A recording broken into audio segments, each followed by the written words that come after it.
উপর জুলুম করা হয়েছে, এটাকে আমরা সহ্য করে নিলাম। আমাদের ভাইদেরকে হত্যা করা হয়েছে, সেটাও সহ্য করে নিলাম। আমরা আমার সন্তানের লাশ কাঁধে তুলে নিয়েছি, সেটাকেও আমি হাসি মুখে বরণ করে নিলাম।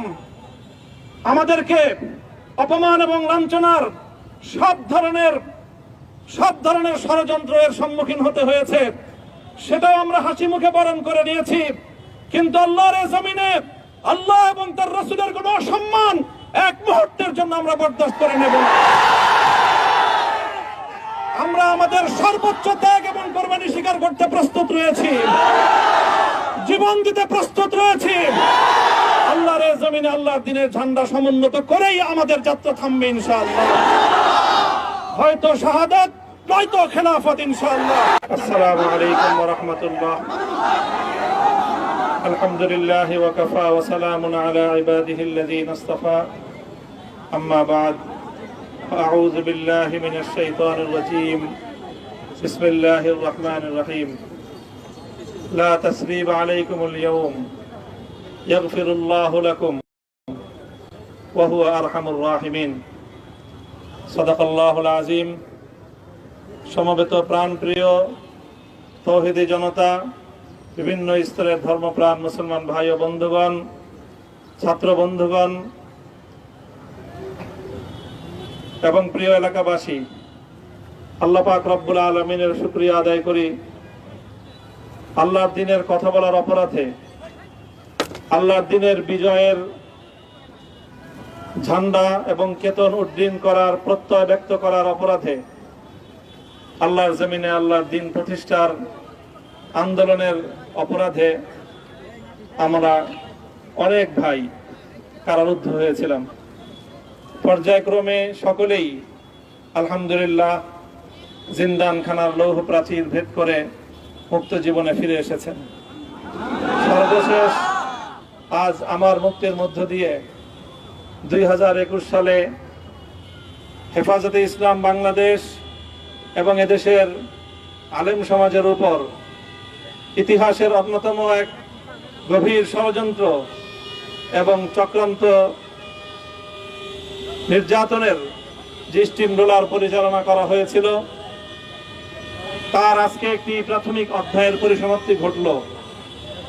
আমরা অন্যায়ভাবে আমাদেরকে কারারুদ্ধ করা হয়েছে, বুলেটের আঘাতে আমাদের ভাইদেরকে হত্যা করা হয়েছে। আমরা যখন আমাদের সন্তানদের লাশ এবং তাদের সেই মরদেহকে সামনে রেখে আমরা যখন আমাদের ন্যূনতম প্রতিবাদটুকু উচ্চারণ করতে গিয়েছি, তখন আমাদেরকে কারারুদ্ধ করা হয়েছে, আমাদেরকে নানাভাবে নিষ্পেষণ করা হয়েছে, আমাদেরকে জনগণ থেকে বিচ্ছিন্ন করার সব ধরনের অপচেষ্টা চালানো হয়েছে। আমি আজ এই মুহূর্তে আমার এই মুক্তি উপলক্ষে আমি বলতে চাই, আমাদের উপর জুলুম করা হয়েছে, এটাকে আমরা সহ্য করে নিলাম।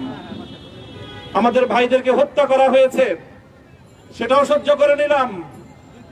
আমরা আমার সন্তানের লাশ কাঁধে তুলে নিয়েছি, সেটাকেও আমি হাসি মুখে বরণ করে নিলাম। আমাদেরকে অপমান এবং লাঞ্ছনার সব ধরনের ষড়যন্ত্রের সম্মুখীন হতে হয়েছে, সেটাও আমরা হাসি মুখে বরণ করে নিয়েছি। কিন্তু আল্লাহর জমিনে আল্লাহ এবং তার রাসূলের কোনো অসম্মান এক মুহূর্তের জন্য আমরা বরদাস্ত করে নেব না। আমরা আমাদের সর্বোচ্চ ত্যাগ এবং কোরবানি স্বীকার করতে প্রস্তুত রয়েছি, জীবন দিতে প্রস্তুত রয়েছি। আল্লাহর জমিনে আল্লাহর দ্বীনের ঝান্ডা সমুন্নত করেই আমাদের যাত্রা থামবে ইনশাআল্লাহ। হয়তো শাহাদাত, নয়তো খেলাফত ইনশাআল্লাহ। আল্লাহর জমিনে খেলাফত প্রতিষ্ঠার যে আওয়াজ আজ পৃথিবীর দিকে দিকে উচ্চারিত হচ্ছে, সে আওয়াজ বাংলার জমিনে খেলাফতের এই আন্দোলনকে চূড়ান্ত গন্তব্যে পৌঁছাবে ইনশাআল্লাহ।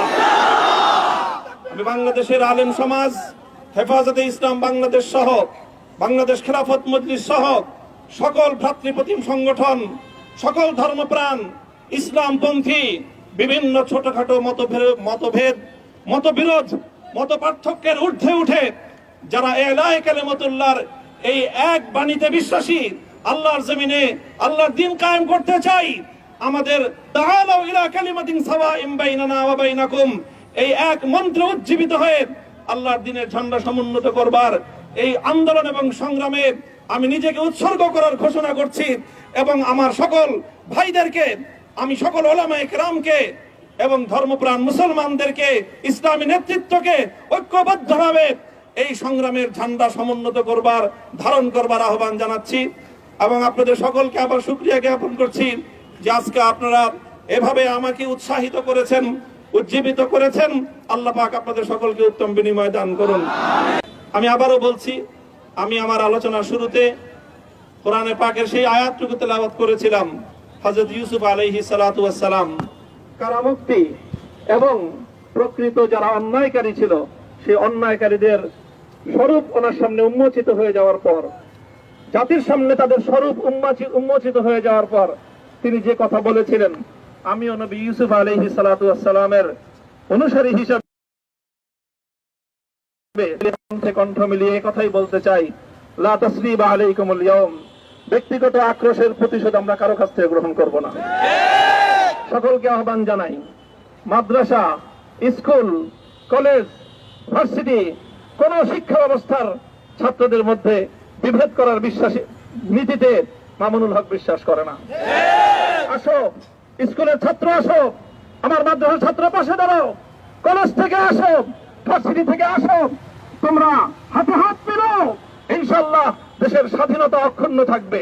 এদেশের ইসলাম এবং হাজার বছরের যে সাধনা সংগ্রাম, সেই সংগ্রাম বিজয়ী হবে ইনশাআল্লাহ। এই জনপদ ইসলাম এবং মুসলমানদের জন্য হাজার বছর ধরে এখানে কালেমার ঝান্ডা সমুন্নত করবার জন্য আমাদের পূর্বপুরুষরা যে সংগ্রাম করে গেছেন, সেই সংগ্রামকেই আমাদের কাঙ্ক্ষিত গন্তব্যে পৌঁছানোর জন্যই আমরণ এক সাধনা আত্মনিয়োগ করতে হবে।